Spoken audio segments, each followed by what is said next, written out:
मैंने विवेक से सुना था कि आप न्यू टाउन सिटी से नहीं हैं। सोनिया ने थोड़ी देर झिझकने के बाद पूछा। उसे लगा कि अब पहल उसी को करनी चाहिए। उसकी खूबसूरती को देखते हुए उसे यकीन था कि अगर वो खुद पहल करे तो ऐसा कोई मर्द नहीं था जिसे वो पटा न सके। सोनिया की बात सुनकर रुद्र ने न चाहते हुए भी उसकी तरफ देखा और बोला, मुंबई से हूं। क्या सच में आपकी कोई मंगेतर है? सोनिया ने पूछा। हाँ है। रुद्र ने धीरे से सिर हिलाया, फिर अपना फोन निकाला और डिस्गाइज गेम खेलने लगा, मानो सोनिया को बता रहा हो कि उसका इरादा अब उससे बातचीत जारी रखने का नहीं है। रुद्र को गेम खेलते देख सोनिया का चेहरा निहायत ही अवाक रह गया। उसे समझ नहीं आया कि क्या कहे। आखिरकार उसके सामने इतनी खूबसूरत लड़की बैठी थी, पर इसे इस मौके की कद्र नहीं थी। बजाय इसके इसने फोन उठाकर गेम खेलना शुरू कर दिया। ये सचमुच सोनिया के लिए अनादर की बात थी। वह दृश्य जिससे 10,000 फैन फिक्स शुरू हुए, उनकी खूबसूरती। असल में रुद्र ऐसा करके सोनिया को बस यही बताना चाहता था कि वो किसी दूसरी लड़की के साथ नजदीकियां नहीं बढ़ाना चाहता। सोनिया ने असल में रुद्र को मौका देना चाहा था, लेकिन उसे लगा कि वो कुछ ज्यादा ही घमंडी है। उसका पिछला बॉयफ्रेंड भी इतना अहंकारी नहीं था।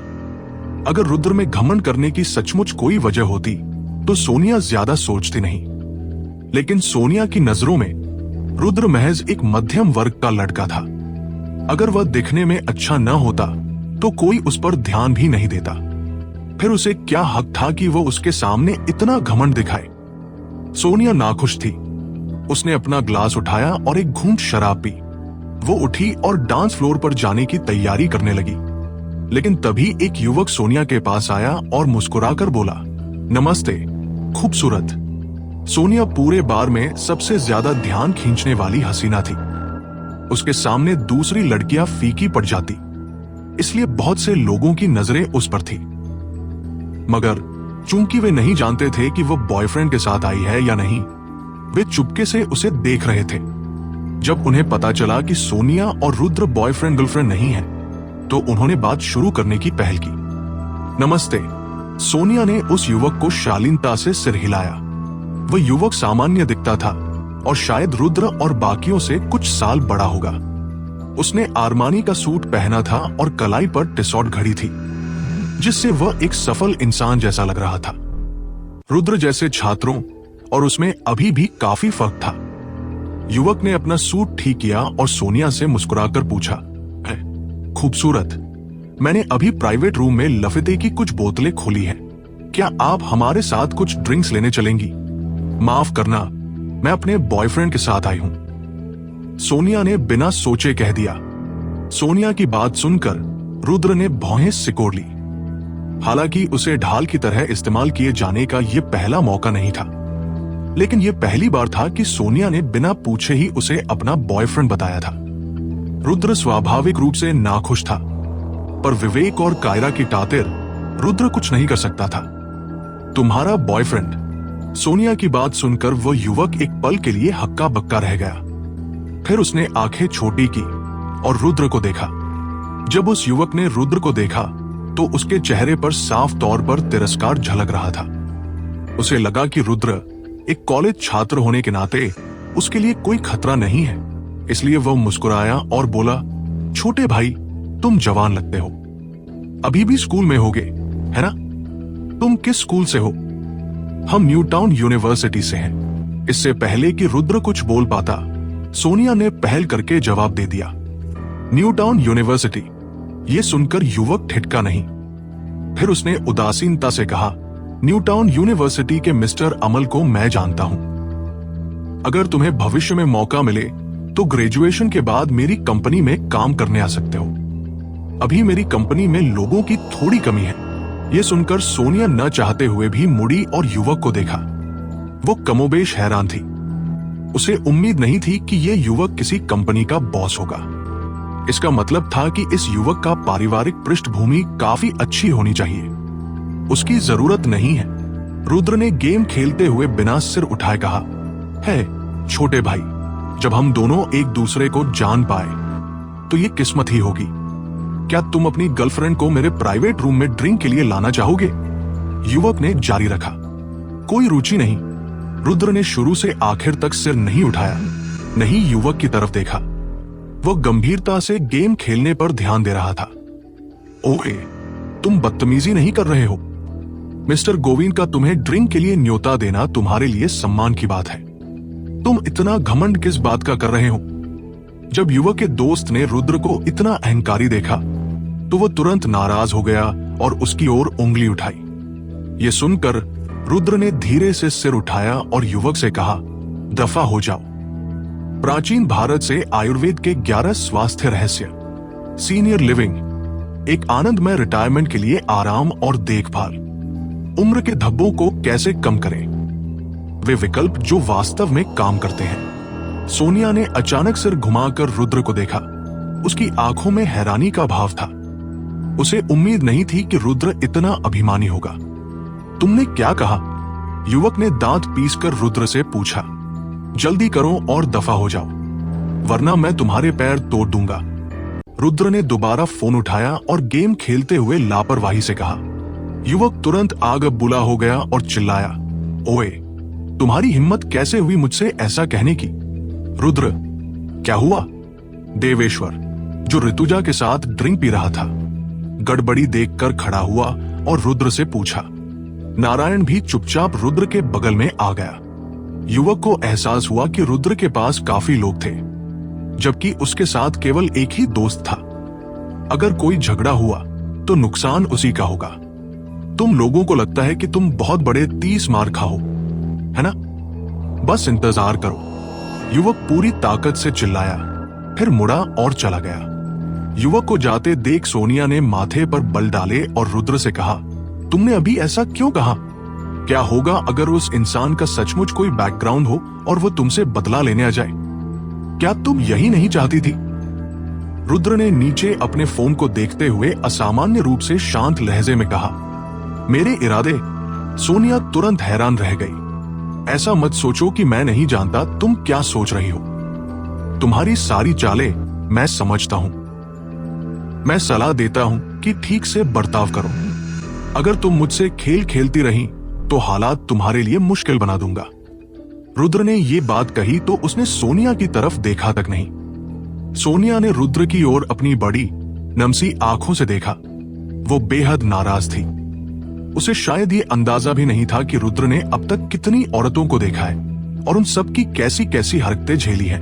रुद्र के लिए किसी औरत के दिमाग को पढ़ लेना कोई बड़ी बात नहीं थी, सिवाय ईशा मेहता के। कभी कभी तो रुद्र को लगता कि ईशा तो औरत है ही नहीं। इसके बाद कुछ देर तक माहौल शांत रहा। रुद्र अपने फोन से खेलता रहा और सोनिया उसके बगल में बैठकर चुपचाप ड्रिंक पीती रही। धीरे धीरे सोनिया के अंदर रुद्र को लेकर जिज्ञासा और बढ़ती जा रही थी। वो उसे बार बार चोरी चोरी देख रही थी और तभी उसे कुछ ऐसा दिखा जिस पर उसे यकीन नहीं हुआ। जब भी रुद्र कोई नया उपकरण खरीदता, उसके फोन पर बैंक का नोटिफिकेशन आ जाता। रुद्र का जो बैंक कार्ड उसके फोन से जुड़ा था, वो उसका निजी कार्ड था, जिसमें ज्यादा पैसे नहीं थे, बस कुछ मिलियन रुपए। रुद्र आमतौर पर इसी कार्ड का इस्तेमाल करता था, क्योंकि अगर वो ब्लैक कार्ड का इस्तेमाल करता तो सबका ध्यान उसकी ओर चला जाता। आखिरकार जिसने भी वो ब्लैक कार्ड देखा होता, उसे तुरंत समझ में आ जाता कि रुद्र कोई आम आदमी नहीं है। सोनिया ने एक बार गलती से रुद्र के बैंक बैलेंस पर नजर डाली और जब उसने पहली बार वो लंबे लंबे नंबर देखे तो उसकी आंखें फटी की फटी रह गई। उसे उम्मीद नहीं थी कि रुद्र के अकाउंट में इतने पैसे होंगे। पहले तो सोनिया ने सोचा कि बार की हल्की रोशनी में शायद वो गलत देख रही है, लेकिन फिर जब रुद्र के फोन पर दोबारा मैसेज नोटिफिकेशन आया और सोनिया ने कुछ बार गौर किया तो उसे पूरा यकीन हो गया कि उस कार्ड में सचमुच कई मिलियन रुपए थे। सोनिया खुद एक अमीर घराने की लड़की थी। उसके परिवार के पास भी बहुत पैसा था और उसने कई रईस लोगों को देखा था, लेकिन आमतौर पर वो सब अपनी फैमिली के पैसों पर जीते थे। जैसे विवेक के लिए एक बार में लाख 2 लाख निकालना कोई बड़ी बात नहीं थी, लेकिन अगर कहा जाए कि वो एक साथ 1 मिलियन निकाल ले तो वो नामुमकिन था। इसलिए जब सोनिया ने देखा कि रुद्र के कार्ड में इतने पैसे हैं तो उसे ये बात कुछ अजीब लगी। अगर रुद्र वाकई एक आम लड़का था तो उसके पास इतना पैसा कैसे हो सकता था? अब सोनिया की दिलचस्पी रुद्र की पहचान में और भी बढ़ गई। कौन था वो जिसने कहा कि वो मेरे भाई की टांगे तोड़ देगा? अचानक एक मर्दाना आवाज ने सोनिया के विचारों की लड़ी तोड़ दी। सोनिया कुछ पल के लिए ठिठक गई, फिर उसने सामने खड़े आदमी को देखा। उसकी आंखों में लाचारी की झलक थी। कुमार, तुम यहां क्या कर रहे हो? उसने धीमे से कहा। सोनिया, ये तुम हो? वो आदमी कुमार हैरानी भरी मुस्कान के साथ बोला। ये वही कुमार था, न्यू टाउन का एक रईस लड़का। उसके परिवार के पास अच्छा खासा बिजनेस था। वो सोनिया के साथ ही हाई स्कूल में पढ़ता था, इसलिए दोनों एक दूसरे को जानते थे। हाँ कुमार, बहुत दिन हो गए तुमसे मिले हुए, सोनिया ने धीरे से कहा। हाँ, सुना है तुम किसी अमीर लड़के के साथ घूम रही हो। लगता है अब हमारी दोस्ती की उम्र पूरी हो गई। कुमार के लहजे में ताना छिपा था। सोनिया थोड़ा असहज हो गई, उसके चेहरे की मुस्कान गायब हो गई। सोनिया, अभी जो हुआ वो क्या था? कुमार ने सीधा पूछा। असल में वो कोई बड़ी बात नहीं थी, बस मेरे दोस्त ने मजाक किया था, सोनिया ने हल्के से कहा। मजाक? कुमार ने हंसते हुए कहा। कौन किसी की टांग तोड़ने की बात मजाक में करता है? वो आगे बोला। सुनो, तुम्हारा दोस्त अब बड़ी मुसीबत में है। जिस शख्स से तुमने उलझने की कोशिश की, वो इस बार के मालिक मिस्टर रायजादा का दोस्त है। मेरा कहना मानो, अपने दोस्त को लेकर मिस्टर रायजादा से माफी मांग लो। शायद वो तुम्हें मेरे कहने पर छोड़ दे। मिस्टर रायजादा? सोनिया ने हल्का भौं चढ़ाते हुए पूछा। हाँ, मिस्टर रायजादा। तुम उन्हें नहीं जानती? कुमार ने थोड़ा झुंझलाते हुए कहा। नहीं, सोनिया ने सिर हिलाया। तो फिर सुनील को जानती हो? कुमार ने पूछा। सुनील? हाँ, मिस्टर कोहली का नाम तो सुना है, सोनिया ने चौंकते हुए कहा। सुनील न्यू टाउन का बहुत बड़ा नाम था, शहर के अंडरवर्ल्ड का एक ताकतवर व्यक्ति जिसके अधीन सैकड़ों लोग काम करते थे। असल में न्यू टाउन के आधे से ज्यादा बार, क्लब और जगह सुनील के आदमियों के कब्जे में थी। उसका असर डराने वाला था। कुमार ने गंभीर लहजे में कहा। देखो, हम पुराने दोस्त हैं, इसलिए तुम्हें समझा रहा हूं। मिस्टर रायजादा का सुनील से बहुत अच्छा संबंध है। तुम्हारे दोस्त ने अभी अभी मिस्टर रायजादा के दोस्त को नाराज किया है। अगर बात बढ़ी तो बहुत भारी पड़ेगी, इसलिए अभी जाकर माफी मांग लो। तभी विवेक, जो थोड़ी देर पहले बाहर गया था, लौट कर आया और कुमार की बात सुनकर उसका चेहरा गंभीर हो गया। कुमार ने बातों बातों में साफ कर दिया था कि बार का मालिक सुनील से जुड़ा हुआ है और सुनील जैसे आदमी से टकराना उनके बस की बात नहीं थी। सोनिया के चेहरे का रंग भी उड़ गया। उसे एहसास हुआ कि शायद रुद्र ने इस बार किसी गलत व्यक्ति को नाराज कर दिया है। न्यू टाउन की लड़की होने के नाते वो अच्छे से जानती थी कि सुनील जैसे आदमी से उलझने का मतलब क्या होता है। अगर ये मामला सच में उसके स्तर तक पहुंच गया तो अंजाम बहुत बुरा हो सकता था। यहां तक कि उसके माता पिता तक को इसका असर झेलना पड़ सकता था। उसने अनायास रुद्र की ओर देखा, इस सारी मुसीबत के मूल कारण की तरफ। लेकिन रुद्र को देखकर वो हैरान रह गई, क्योंकि वो अब भी अपने फोन में मग्न था, जैसे आसपास हो रही किसी बात से उसे कोई मतलब ही न हो। सोनिया समझ ही नहीं पा रही थी, वो इतना बेपरवाह कैसे रह सकता है। जब सोनिया को पता चला कि जिस व्यक्ति से रुद्र ने पंगा लिया है उसका ताल्लुक शायद सुनील से है, तो उसके चेहरे का रंग उड़ गया, क्योंकि उसमें इतनी हिम्मत नहीं थी कि वो सुनील जैसे बड़े आदमी से दुश्मनी ले सके। अगर गलती से भी उन्होंने सुनील को नाराज कर दिया तो नतीजा क्या होगा, ये सोचकर ही उसके रोंगटे खड़े हो गए। कुछ देर के लिए सोनिया समझ ही नहीं पाई कि करे तो करे क्या। वो बस अब सारी उम्मीदें रुद्र पर टिकाए बैठी थी, क्योंकि उसे लगा कि अगर वो इतना बेखौफ और अकड़ू बर्ताव कर रहा है तो उसके पीछे जरूर कोई बड़ा बैकग्राउंड होगा, वरना कोई यूं ही किसी से टकराने नहीं जाता। जब उसे रुद्र के बैंक कार्ड का बैलेंस याद आया तो उसने सोचा कि शायद वो इस मुसीबत को संभाल लेगा, मगर उसने ये कभी नहीं सोचा था कि रुद्र कुमार की बातों से बिल्कुल भी परेशान नहीं होगा। ये देखकर सोनिया के मन में निराशा भर गई। विवेक को भी कुछ गड़बड़ लगी और उसने तुरंत अपने एक दोस्त को बुलाया। वो दोस्त बार का मैनेजर था, इसलिए विवेक को लगा कि शायद वो अपने मालिक से बात करके रुद्र और सोनिया की मदद कर सकेगा। लेकिन जब उसके दोस्त ने पूरी बात सुनी तो उसने लाचार होकर कहा, विवेक, तुम शायद हमारे बार ओनर की प्रकृति नहीं जानते।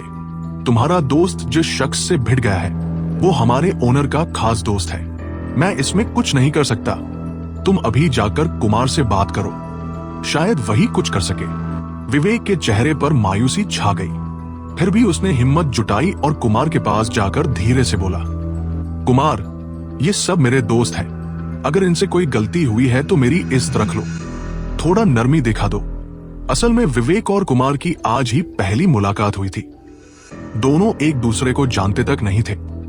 कुमार ने उसे ठंडी नजरों से देखा और कहा, भाई, अगर मैं मदद कर सकता तो जरूर करता, लेकिन ये लड़का तो हद से ज्यादा अकड़ू है। उसने तो मिस्टर रायजादा के दोस्त को ही गालियां दे दी। अब मैं भी कुछ नहीं कर सकता। विवेक जानता था कि मिस्टर रायजादा सुनील का आदमी है। उसकी आंखों में शर्म की झलक आई। उसने वॉलेट से कुछ नोट निकाले और चुपके से कुमार के हाथ में थमा दिए। कुमार, बस 2 अच्छी बातें कह दो मेरी तरफ से। पैसे देखकर कुमार की नजर पल भर को बदली। फिर बोला, मिस्टर रायजादा आज अच्छे मूड में नहीं है। विवेक तुरंत समझ गया कि उसका मतलब क्या है। उसने कहा, अगर ये काम हो गया तो मैं तुम्हें 10,000 रुपए और दूंगा। कुमार हंस पड़ा, हाँ भाई, भले ही हम आज ही मिले हैं, लेकिन तुम समझदार आदमी लगते हो। ठीक है, मैं तुम्हारी बात मान लेता हूं। अपने दोस्त से कहो कि जाकर मिस्टर रायजादा से माफी मांग ले। उसके बाद मैं गारंटी देता हूं बात यही खत्म हो जाएगी। ये सुनकर विवेक ने राहत की सांस ली और तुरंत रुद्र से बोला, रुद्र, फोन पर क्या कर रहे हो? जल्दी जाकर मिस्टर रायजादा से माफी मांगो। माफी? रुद्र ने हैरानी से उसकी ओर देखा। माफी क्यों मांगू? हुआ क्या है? असल में रुद्र तो अभी गेम खेल रहा था। उसे ये सब बातें सुना ही नहीं दी। उसके इतना कहने पर सबके चेहरों का रंग उड़ गया। हर कोई डर के मारे पसीना पसीना था कि रुद्र कहीं मिस्टर रायजादा को नाराज न कर दे, और उसे पता तक नहीं कि मामला क्या है। सोनिया ने अविश्वास से रुद्र को देखा। उसे समझ नहीं आया कि बोले तो क्या बोले। तुमने अभी अभी मिस्टर रायजादा के दोस्त को नाराज किया है। मैंने सब कुछ संभाल लिया है, बस जाकर माफी मांग लो, विवेक ने धीरे से कहा, जिसे मैं अभी डराकर भगा आया था।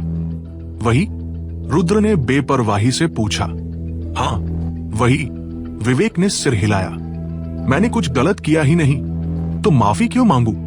रुद्र ने शांत स्वर में कहा। तुम? विवेक गुस्से में दांत पीसने लगा। रुद्र, वो आदमी मिस्टर रायजादा का दोस्त है। तो क्या हुआ? कौन है ये मिस्टर रायजादा या मिस गुर्जर?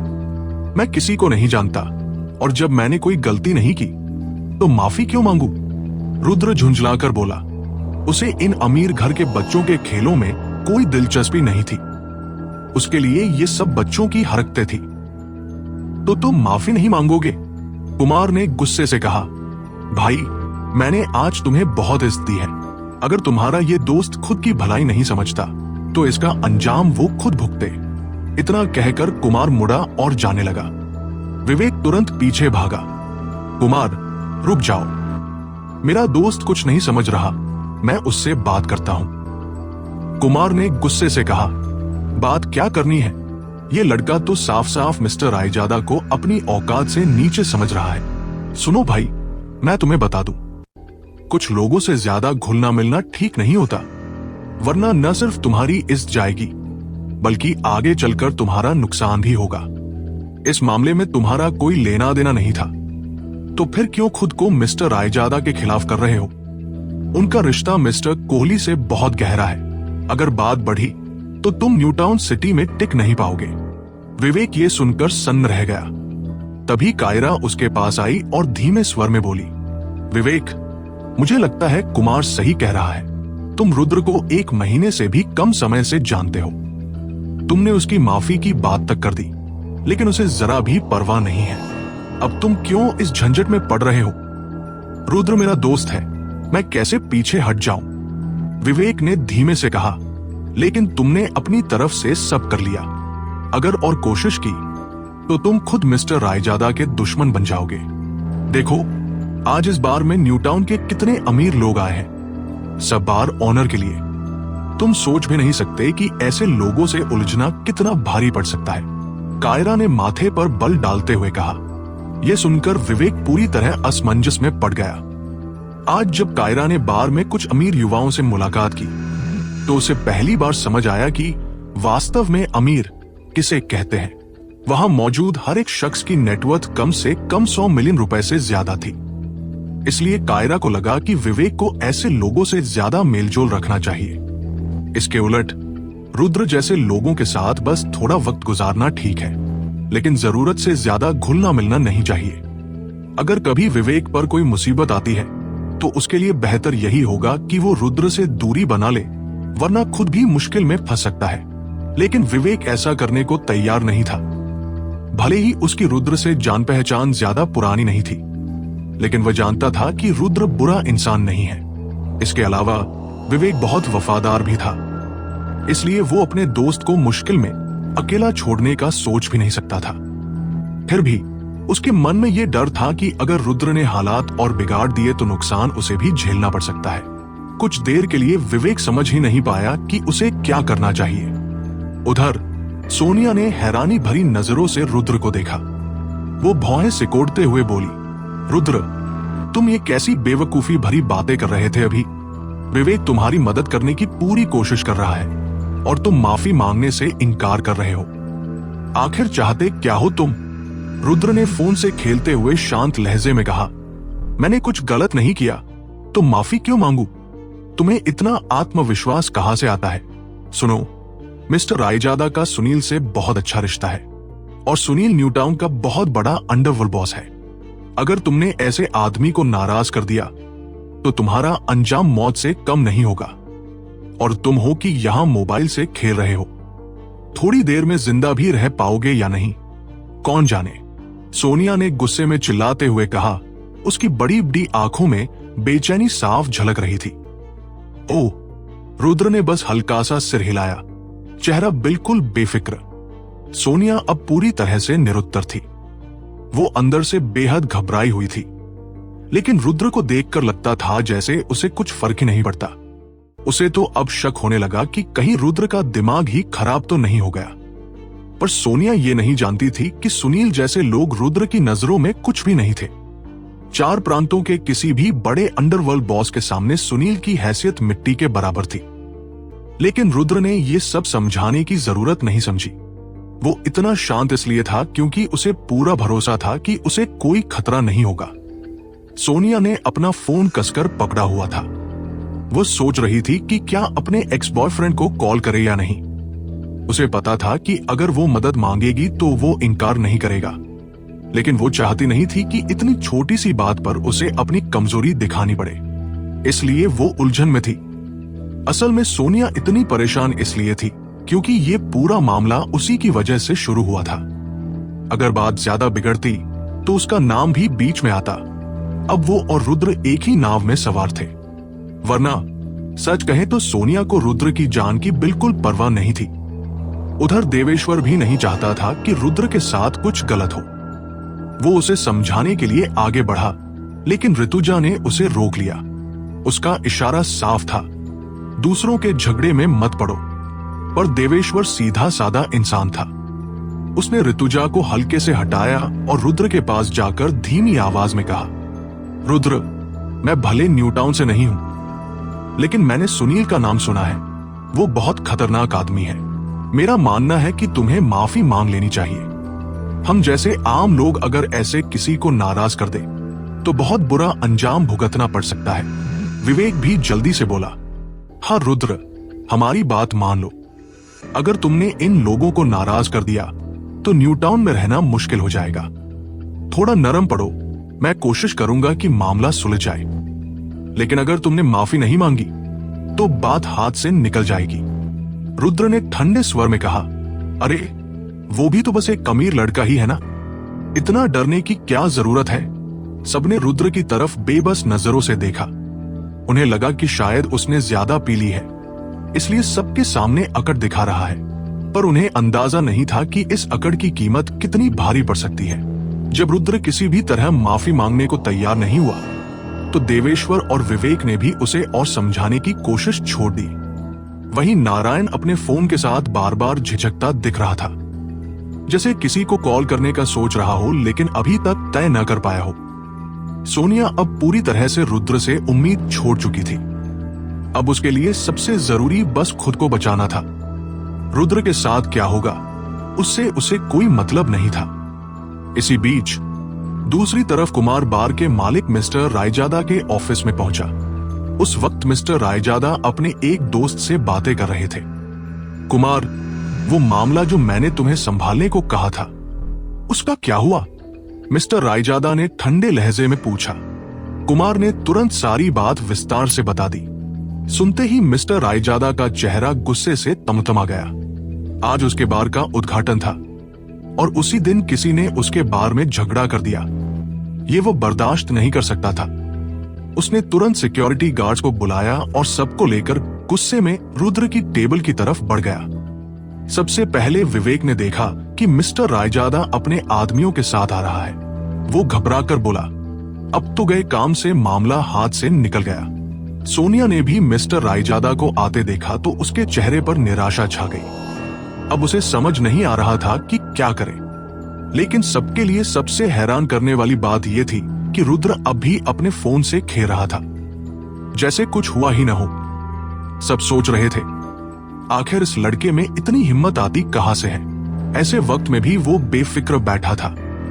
तभी मिस्टर रायजादा ने जोर से चिल्लाया, कौन था वो जिसने कहा था कि वो मेरे दोस्त की टांगे तोड़ देगा? बार में एकदम सन्नाटा छा गया। सबकी निगाहें मिस्टर रायजादा की तरफ मुड़ गई। कुमार ने जल्दी से रुद्र की ओर इशारा करते हुए धीरे से कहा, मिस्टर रायजादा, वही लड़का है। मिस्टर रायजादा ने जरा भी देर नहीं लगाई, अपने आदमियों के साथ आगे बढ़ा और रुद्र की टेबल पर जोर से हाथ मारा। वो गुस्से में चिल्लाया, साले, तू तो बड़ा अकड़ू निकला। मेरे बार का आज पहला दिन है और तू मेरे दोस्त की टांगे तोड़ने की बात। लेकिन मिस्टर रायजादा अपनी बात पूरी भी नहीं कर पाया था कि तभी रुद्र ने धीरे धीरे सिर उठाकर उसकी ओर देखा और जैसे ही मिस्टर रायजादा की नजर रुद्र के चेहरे पर पड़ी, वो वही ठिठक गया। उसका चेहरा देखते ही उसके हाव भाव पूरी तरह बदल गए। आंखों में हैरानी, चेहरे पर अविश्वास और दिल में एक अजीब सी दहशत। मिस्टर रायजादा, ये मेरे दोस्त हैं। वो तो बस मजाक कर रहे थे। उनका इरादा आपको नाराज करने का बिल्कुल नहीं था। मैं अभी उनसे माफी मंगवाती हूं। आप गुस्सा मत होइए। मिस्टर रायजादा को देखते ही विवेक तेजी से उनके पास पहुंचा और रुद्र की तरफ से सफाई देने लगा। रुद्र, जल्दी से माफी मांग लो। सोनिया जानती थी कि शायद यही रुद्र का आखिरी मौका हो सकता है, लेकिन रुद्र ने जब सिर उठाकर मिस्टर रायजादा की तरफ देखा तो उसके चेहरे पर एक हल्की सी तिरस्कार भरी मुस्कान आई और फिर वो बेपरवाही से अपना फोन चलाने लगा। रुद्र की ये हरकत देखकर मिस्टर रायजादा के शरीर में ठंडा पसीना छलक आया। उसकी टांगे कांप गई और वो जमीन पर घुटनों के बल बैठ गया। मिस्टर रायजादा, कुमार और बाकी लोग हैरान रह गए। वो जल्दी से दौड़कर मिस्टर रायजादा को उठाने लगे।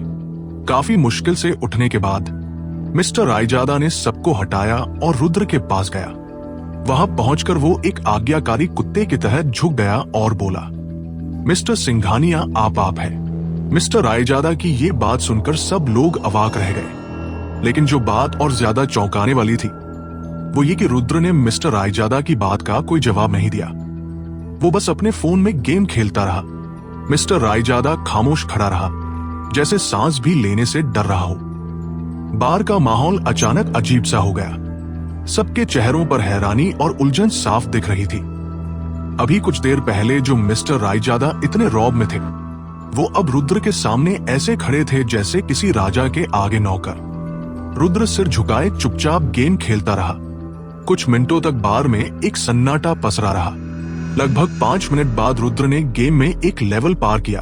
फोन नीचे रखा, हल्के से कमर सीधी की और मुस्कुराते हुए बोला, काफी अजीब है मिस्टर रायजादा, हम दोनों की फिर से मुलाकात हो गई। हाँ, सच में ये तो किस्मत की बात है। मिस्टर रायजादा ने बेबसी में कहा। उसके शब्दों में डर साफ झलक रहा था। उसे जरा भी अंदाजा नहीं था कि न्यूटाउन में शिफ्ट होने के बाद वो रुद्र से फिर टकरा जाएगा। रुद्र ने हल्के से मुस्कुराते हुए कहा, लगता है पिछली बार की घटना ने तुम्हें कोई सबक नहीं सिखाया। अब भी वैसे ही अकड़ में हो। नन्ही, अब कभी नहीं। मिस्टर रायजादा के पैर फिर से कांपने लगे और वो लगभग रुद्र के सामने दोबारा घुटनों पर बैठ ही गया। इस हालात को देखकर रुद्र बस मुस्कुरा दिया। वो सोचने लगा, किस्मत भी कितनी अजीब चीज है। उसकी अब की जिंदगी की शुरुआत ही इस आदमी से हुई थी, और ये आदमी कोई और नहीं बल्कि कार्तिक रायजादा था, वही जिसने रुद्र की प्रेमिका साक्षी को उससे छीन लिया था। रुद्र को खुद भी उम्मीद नहीं थी कि वो कार्तिक से न्यू टाउन में फिर टकराएगा। जब कार्तिक को पता चला था कि असल में रुद्र कौन है, तो वो डर के मारे मुंबई यूनिवर्सिटी छोड़कर न्यू टाउन आ गया था और अपने रिश्तेदारों के साथ रहने लगा था। कार्तिक एक काम अमीर घराने का बिगड़ा बेटा था। रुद्र जितनी ताकत या पहचान उसके पास नहीं थी, इसलिए उसने यूनिवर्सिटी छोड़ने के बाद परिवार से मिले पैसों पर ऐश करना शुरू कर दिया। किस्मत ने साथ दिया। न्यू टाउन आए 2 महीने भी नहीं हुए थे कि उसकी जान पहचान सुनील से हो गई और वो सुनील का चापलूस बन गया। धीरे धीरे जैसे सुनील का प्रभाव बढ़ा, कार्तिक का भी शहर में नाम चलने लगा। कुछ समय पहले कार्तिक ने अपने परिवार के पैसे से कुछ लाख लगाकर ये बार खोली थी। सुनील ने औपचारिक तौर पर ऐलान किया था कि ये बार सुनील और कार्तिक दोनों की साझेदारी में है। कार्तिक को लगा अब वो न्यू टाउन में टिक गया है, लेकिन किस्मत ने उसे सबसे गलत वक्त पर रुद्र से मिलवा दिया। उसे तो ये तक लगने लगा कि शायद रुद्र जानबूझकर उसे ढूंढते हुए यहाँ आया है, वरना इतनी बड़ी दुनिया में फिर से उससे मुलाकात कैसे हो सकती थी। रुद्र ने हल्की मुस्कान के साथ पूछा, अभी थोड़ी देर पहले तुमने कहा था कि मेरे दोस्त की टांगे तोड़ दोगे, अब भी वही इरादा है? कार्तिक ने बिना सोचे समझे सिर हिलाया। नन्ही, बिल्कुल नहीं। अब उसके चेहरे पर साफ डर झलक रहा था। उसकी टांगे कांप रही थी। सबके लिए यह दृश्य समझ से बाहर था। जो मिस्टर रायजादा अभी तक सब पर रौब झाड़ रहा था, वही अब रुद्र के सामने ऐसे खड़ा था जैसे उसने कोई भूत देख लिया हो।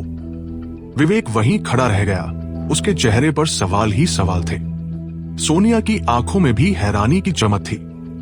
उसे अचानक एहसास हुआ कि शायद उन्होंने रुद्र को बहुत हल्के में लिया था। उसका बैकग्राउंड वाकई बहुत बड़ा होगा, वरना कार्तिक इतना डरा हुआ क्यों होता? बाकी सब भी दंग रह गए। किसी को कुछ समझ नहीं आ रहा था। रुद्र ने कार्तिक की तरफ देखकर मुस्कुराते हुए कहा, इतना डरने की जरूरत नहीं है। पुरानी बातें अब बीत चुकी हैं। आखिर हम दोनों पुराने जान पहचान वाले हैं। न्यू टाउन में मिलना ऐसा है जैसे परदेश में कोई अपना मिल जाए। मैं तुम्हारे साथ कुछ नहीं करूंगा। अब का रुद्र वैसा नहीं था जैसा पहले था। उसके दिल में कार्तिक के लिए कोई नफरत नहीं बची थी। कार्तिक ने रुद्र की बात सुनी तो उसे यकीन नहीं हुआ। वो अविश्वास से रुद्र को देखने लगा। रुद्र ने हाथ हिलाते हुए कहा, आज तुम्हारे बार का ओपनिंग डे है, जाओ अपना काम संभालो। कार्तिक हिचकिचाते हुए बोला, मैं जा सकता हूं? रुद्र मुस्कुराया, हाँ बिल्कुल। कार्तिक ने राहत की सांस ली और बिना देर किए अपने आदमियों के साथ वहां से निकल गया। जैसे ही कार्तिक गया, बार में सबके चेहरे पर हैरानी छा गई। अभी कुछ देर पहले तो कार्तिक रुद्र से लड़ने आया था और अब हालात बिल्कुल उलट हो गए थे। ऐसा लग रहा था जैसे असल में रुद्र ही उसका मालिक हो। जिस मिस्टर रायजादा की सब तारीफ करते नहीं थकते थे, वही अब रुद्र के सामने बिल्कुल डरपोक बन गया था। एक पल के लिए सबके दिमाग सुन्न पड़ गए। थोड़ी देर की खामोशी के बाद कायरा ने धीरे से पूछा, रुद्र, ये क्या चल रहा था? क्या तुम इस बार के मालिक को जानते हो? विवेक भी बोला, हाँ रुद्र, बताओ ना।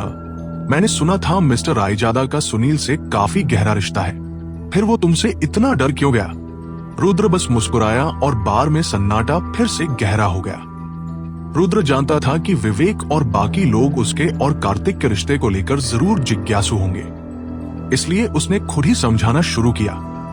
असल में कार्तिक और मैं दोनों पहले मुंबई यूनिवर्सिटी के छात्र थे। तुम दोनों मुंबई यूनिवर्सिटी के छात्र थे? विवेक ने थोड़ा उलझे हुए चेहरे से पूछा। हाँ, और कार्तिक ने मेरी वजह से कॉलेज छोड़ दिया था। तुम सबको लग रहा होगा कि वो न्यू टाउन में बहुत ताकतवर है, लेकिन मुंबई में उसकी कोई औकात नहीं थी। नहीं तो वो न्यू टाउन आता ही क्यों? वो वहां टिक नहीं पाया था। रुद्र ने सहजता से कहा। रुद्र की ये बात सुनकर सबको बात समझ में आ गई। कार्तिक ने मुंबई इसलिए छोड़ा था क्योंकि उसने रुद्र को नाराज कर दिया था। इसका मतलब यह था कि दोनों के बीच पहले ही कोई टकराव हो चुका था और यही वजह थी कि कार्तिक अभी रुद्र से इतना डर रहा था। रुद्र, तुम्हारा परिवार तो काफी ताकतवर निकला, विवेक ने हैरानी से कहा। कुछ खास नहीं, बस एक साधारण सा परिवार है, रुद्र ने शांत स्वर में जवाब दिया। कायरा ने हल्की मुस्कान के साथ कहा, ऐसे तो नहीं बोलो, कार्तिक जैसे आदमी को मुंबई से बाहर निकाल देना कोई छोटी बात नहीं। बिल्कुल सही, विवेक बोला, मेरे बस की तो ये बात नहीं थी। रुद्र बस हल्का मुस्कुराया और चुप रहा। अब सबकी निगाहें रुद्र पर बदल चुकी थी। पहले उन्हें लगता था कि रुद्र बस एक आम लड़का है जिसका कोई बड़ा बैकग्राउंड नहीं है, पर अब उन्हें समझ आया कि रुद्र तो सबसे कम दिखावा करने वाला व्यक्ति था। वो इसलिए अहंकारी नहीं था क्योंकि उसे दिखाना था, बल्कि इसलिए कि उसके पास सच में ताकत थी। सोनिया ने रुद्र की ओर हल्की नजर से देखा। हालांकि रुद्र ने साफ साफ नहीं बताया कि उसका परिवार करता क्या है, लेकिन अगर वो कार्तिक जैसे यंग मास्टर को मुंबई से भगा सकता है तो या तो उसका परिवार किसी ऊंचे ओहदे वाले लोगों में से था या फिर किसी डार्क बैकग्राउंड से जुड़ा हुआ था, वरना कार्तिक इतना नहीं डरता। फिर भी सोनिया को लगा कि रुद्र और उसके एक्स बॉयफ्रेंड में फर्क था। अगर उसे चुनना पड़े तो वो अब भी अपने एक्स को ज्यादा ताकतवर मानती थी। हालांकि सबका नजरिया रुद्र के प्रति बदल गया था, लेकिन कोई बहुत ज्यादा हैरान नहीं हुआ, क्योंकि न्यूटाउन यूनिवर्सिटी में एक्सचेंज स्टूडेंट बनकर आना ही दिखाता था कि उसके परिवार की कुछ हैसियत जरूर है। बार में जो कुछ हुआ उसके बाद रुद्र अचानक सबका ध्यान केंद्र बन गया। लोग अब उसे एक अमीर खानदान के रिच सेकंड जनरेशन की तरह देखने लगे थे। यहां तक कि बार की कुछ सुंदर लड़कियां खुद उसके पास आने लगी। हर एक बेहद आकर्षक, किसी भी आम लड़के के लिए मुश्किल था खुद को रोकना, लेकिन रुद्र पूरी तरह शांत रहा। उसने उनमें से किसी से बात करने में जरा भी दिलचस्पी नहीं दिखाई। जब उसने कई लड़कियों को एक के बाद एक मना कर दिया तो बाकी ने भी उम्मीद छोड़ दी। रुद्र फिर से चुप हो गया। थोड़ी देर झिझकने के बाद विवेक ने गिलास उठाते हुए कहा, रुद्र, ये पैक तुम्हारे लिए है। मैंने पहले तुम्हें गलत समझा था, माफ करना। असल में विवेक ये इसलिए कह रहा था क्योंकि जब कायरा ने उसे रुद्र का साथ देने को कहा था तो वो डर गया था और पीछे हटने का सोच रहा था। उसे कार्तिक और सुनील जैसे लोगों से उलझने की हिम्मत नहीं थी। पर अब जब रुद्र बिल्कुल ठीक था तो विवेक को खुद पर शर्म आ रही थी। रुद्र मुस्कुराते हुए बोला, कोई बात नहीं, हम तो अभी कुछ ही दिनों से एक दूसरे को जानते हैं। मैं तुमसे इतनी उम्मीद रखता भी नहीं। वो इन बातों को मन से नहीं लगाता था। रुद्र को महसूस हुआ कि विवेक दिल का अच्छा इंसान है। अगर कायरा ने बीच में दखल न दिया होता तो वो जरूर रुद्र के साथ खड़ा होता। रुद्र के मन में आया, वाकई औरत का असर मर्द पर बहुत गहरा होता है। कायरा ने रुद्र की ओर देखा। उसका चेहरा थोड़ा असहज था, जैसे समझ नहीं पा रही थी कि क्या बोले। रुद्र, तुम्हारा परिवार करता क्या है? देवेश्वर ने हंसते हुए पूछा और गिलास उठाया। रुद्र ने सिर उठाया, देवेश्वर की तरफ देखा और शांत स्वर में कहा, हम लोग बस कुछ सामान्य कारोबार करते हैं। अरे झूठ मत बोलो, देवेश्वर बोला। अगर तुम्हारा परिवार सामान्य बिजनेस करता है तो कार्तिक रायजादा तुमसे इतना क्यों डरता है? वो मुस्कुराते हुए आगे बोला, सच सच बताओ रुद्र, तुम्हारे माता पिता सरकारी अफसर हैं? रुद्र ने सिर हिलाया, नहीं। फिर क्या? Underworld boss? देवेश्वर ने फिर पूछा। रुद्र थोड़ा झुंझलाकर बोला, नहीं भाई, वाकई बस साधारण बिजनेस। विवेक ने बीच में कहा, देवेश्वर, अगर रुद्र बताना नहीं चाहता तो मत पूछो। देवेश्वर ने कंधे उचकाए, ठीक है भाई। फिर मुस्कुराकर बोला, रुद्र, एक बात बताओ, तुम्हारी मंगेतर कैसी दिखती है? हम इतने दिन से तुम्हें जानते हैं पर उसे कभी देखा नहीं। कब मिलवा रहे हो? रुद्र ने मुस्कुराते हुए जवाब दिया, वो फिलहाल न्यूटाउन में नहीं है, बाद में मिलवाऊंगा। सोनिया ने यह सुनकर रुद्र की ओर देखा। दिल में कुछ अजीब सा एहसास हुआ, पर उसने कुछ नहीं कहा। बाकी सब हंसी मजाक करते रहे धीरे धीरे पीने और बातें करने लगे। कार्तिक को जब पता चला कि रुद्र अभी भी वहीं है, तो उसने उसके लिए बढ़िया शराब भेज दी। यहां तक कि जब विवेक बिल देने गया तो कार्तिक ने खुद बिल चुका दिया। ये देखकर सब दंग रह गए। शराब पीने के बाद सब कॉलेज लौटने की तैयारी करने लगे। विवेक और कायरा ने होटल में रुकने का प्लान बनाया। देवेश्वर भी ऋतुजा को साथ लेकर होटल चला गया। नारायण थोड़ा सीधा साधा था, तो उसने सिया को साथ नहीं रोका। दोनों कॉलेज वापस जा रहे थे। अब सिर्फ रुद्र और सोनिया बचे थे। रुद्र को सोनिया पसंद नहीं थी, लेकिन चूंकि अब सिर्फ वही दोनों रह गए थे, वो भी उसे अनदेखा नहीं कर सकता था।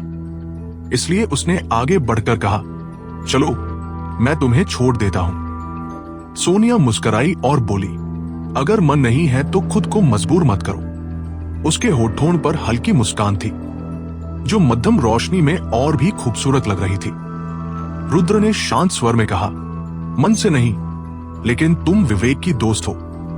अगर तुम्हारे साथ कुछ हो गया तो मुझे बुरा लगेगा, इसलिए छोड़ देता हूं। सोनिया ने हल्की मुस्कान दी। इस बार उसने मना नहीं किया।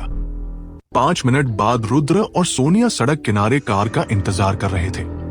सोनिया ने सहज ही सिर घुमाया और रुद्र की तरफ एक नजर डाली।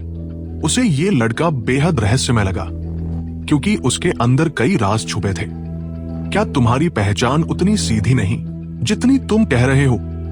उसने पहल करके पूछा। क्या इससे फर्क पड़ता है? रुद्र ने बेपरवाही से जवाब दिया और फिर आगे बोला, मैं बस विवेक का दोस्त हूं। तुम्हारे से इसका कोई लेना देना नहीं। तुम, उसने नाराजगी मिलाई आंखों में। उसके शब्दों में थोड़ा तिरस्कार सा था। मुझे पता है तुम क्या सोच रही हो। अगर मेरी शख्सियत शानदार होती तो शायद तुम खुशी खुशी मेरे पीछे पड़ जाती, लेकिन अगर मैं वैसा नहीं निकला जैसा तुम उम्मीद करती हो, तब भी तुम शायद मुझे एक मौका दे देती।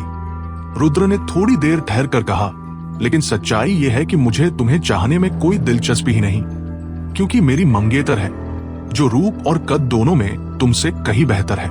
इसलिए मेरा समय बर्बाद मत करो। न्यूटाउन में तुम्हारी पसंद के कई लड़के हैं। जितना तुम बोलते जा रहे हो, उतना ही मेरी जिज्ञासा तुम्हारी मंगेतर के बारे में बढ़ रही है। वो चिढ़कर बोली, वो ऐसी औरत है जिसकी तुम जिंदगी में कभी तुलना नहीं कर पाओगी। उसने साफ साफ कहा। तुम, उसके पास शब्द ही नहीं थे। आखिरकार कोई भी औरत ये स्वीकार नहीं करना चाहती कि कोई और उससे बेहतर है। इसी बीच अचानक एक सफेद BMW सामने रुक गई। कार का दरवाजा खुला और एक नौजवान निकल कर आया। सोनिया ने जैसे ही उसे देखा, मुंह खुला का खुला रह गया। चेहरा हैरानी से भर गया। चंदन, उसने तुरंत पहचान लिया। ये वही नौजवान था जिसे रुद्र ने प्लेन में देखा था और जो बबीता का चाहने वाला था। सोनिया चंदन से तब मिली थी जब वह अपने बॉयफ्रेंड के साथ किसी पार्टी में गई थी। बबीता के सामने वह बहुत विनम्र दिखता था, पर खत्री परिवार का प्रभाव न्यूटाउन में बड़ा था। खत्री परिवार की संपत्ति अरबों में थी और वे न्यूटाउन के सबसे बड़े ऑटो पार्ट्स निर्माता थे। सोनिया की नजरों में चंदन न्यूटाउन के ऊंचे दर्जे के अमीर दूसरे पीढ़ी वालों में से एक था, यहां तक कि उसके एक्स बॉयफ्रेंड से भी ऊपर। चंदन कार से निकलकर रुद्र के पास आया। रुद्र को देखकर उसने धीरे से कहा, तुम अब भी न्यूटाउन में हो? सोनिया के मन में ये ख्याल आया, चंदन को रुद्र कैसे बता? लगता है रुद्र साधारण नहीं है। उसका चेहरा तनाव से सख्त हो गया। वो कुछ बोल ही नहीं पा रही थी। मुझे ये किस बात से फर्क पड़ता है कि मैं न्यूटाउन में हूं या नहीं? रुद्र ने शांत स्वर में जवाब दिया। लड़के, तुम मेरे सामने इतना घमंडी क्यों हो? क्या तुम्हें पता है मैं कौन हूं? अगर नहीं पता तो मैं कहता हूं पता कर लो। मैं बबीता के लिए तुमसे टकराहट नहीं कर रहा, पर उम्मीद है तुम यहां से भाग जाओगे। मैं तुम्हें फिर नहीं देखना चाहता। चंदन ने बबीता की बातों को सुनकर गले में दम किए बगैर कहा। वो खुद झगड़ा नहीं ढूंढना चाहता था। आज बस संयोग से उसकी मुलाकात रुद्र से ही हो गई। धमकी देकर चंदन ने जाने की तरफ सिर मोड़ा। पहले मेरी पहचान समझ लो। अगर फिर से मुझसे ऐसे बोले तो मैं तुम्हारी टांग तोड़ दूंगा। पर जैसे ही चंदन पलटा, रुद्र ने अचानक बोल दिया, कहा? चंदन क्रोधित होकर तुरंत पलटा। मैंने कहा, अगर तुम फिर ऐसे मुझसे बोलोगे तो मैं तुम्हारी टांग तोड़ दूंगा, रुद्र ने शांत स्वर में दोहराया। तुम समझते हो कि बबीता की वजह से तुम अछूते हो। चंदन सीधे रुद्र पर टूट पड़ा और उसका कॉलर पकड़ने की कोशिश की। ठप। लेकिन कॉलर पकड़ते ही रुद्र ने उसे एक जोरदार थप्पड़ मार दिया। चंदन हैरान रह गया, थप्पड़ का इंतजार भी नहीं कर पाया और पीछे धक्का खाकर गिर पड़ा। सोनिया इस नजारे को देखकर गहरे सदमे में थी। पहले उसने रुद्र और चंदन का रिश्ता सोचने की कोशिश ही की थी कि अब रुद्र ने चंदन को थप्पड़ मार दिया। ये बात ध्यान देने वाली थी कि पूरे न्यू टाउन में भी कुछ ही लोग थे जो चंदन से ऐसे बर्ताव की हिम्मत कर पाते थे। रुद्र ने अपमान भरे लहजे से चंदन की तरफ देखा और ठंडे स्वर में कहा, मैं तुम्हारे जैसे छोटे से शख्स से डरता नहीं। आज का थप्पड़ तुम्हारे लिए सबक है। अगली बार ऐसा किया तो मैं सीधा तुम्हारी टांग तोड़ दूंगा। तुम। चंदन जमीन पर पड़ा रह गया, चेहरा गुस्से से। वो रुद्र की हिम्मत पर चौंक गया था। स्पष्ट था कि रुद्र की और भी हदें बदल चुकी थी। भले ही वो अपनी असली पहचान छिपाना चाहता था, पर इसका ये मतलब नहीं कि वो पहले की तरह सहता रहेगा। कभी कभी उसके लिए सीधे और सधे तरीके से निपटना ही सबसे सरल उपाय था। वैसे भी उसने चंदन पर वार अचानक नहीं किया। ये सोनिया की चेहरे की अभिव्यक्ति पर उसके जवाब के तौर पर भी था। वो सोनिया को इस थप्पड़ के जरिए चेताना चाहता था कि उसे अपनी सारी हरकतों को संयमित रखना होगा। रुद्र के पास सोनिया जैसे लोगों के साथ समय बर्बाद करने का मन नहीं था। वो चंदन पर और ध्यान नहीं दिया, सिर्फ सोनिया की तरफ मुड़कर धीरे से बोला, चलो। सोनिया कुछ देर के लिए स्तब्ध रही, फिर जल्दी जल्दी टैक्सी में रुद्र के पीछे चढ़ गई। रुद्र, रुक जा, मैं तुम्हें मार डालूंगी, मैं तुम्हें जरूर मार डालूंगी। चंदन ने उन्हें गाड़ी में जाते देखा, गुस्से में चीखते हुए मोबाइल निकाला और किसी नंबर पर कॉल कर दी। रितेश, मुझे अभी कुछ लोग चाहिए, मैं किसी को मारना चाहता हूं। कॉल जुड़ते ही चंदन बेकाबू होकर चिल्लाने लगा,